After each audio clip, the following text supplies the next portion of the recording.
Guys, good afternoon. Tanong ko lang guys, baka makatulong kayo. Itong inahin ko ay 10 yung itlog nung naglilimlim. May 21 siya nag-start maglimlim. Tapos ngayon, namisa, tatatlo lang. Bakit kaya? Ganon din dati sa yung isang inahin ko na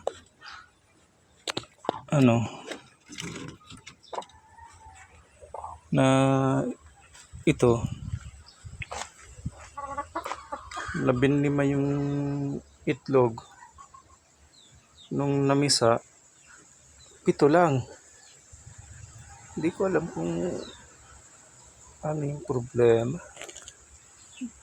Maayos naman yung kanya noon, yung kanyang pag-itlogan.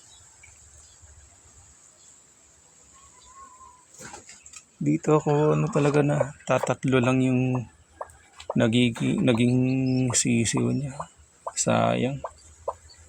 Hindi ko alam kung anong nangyari.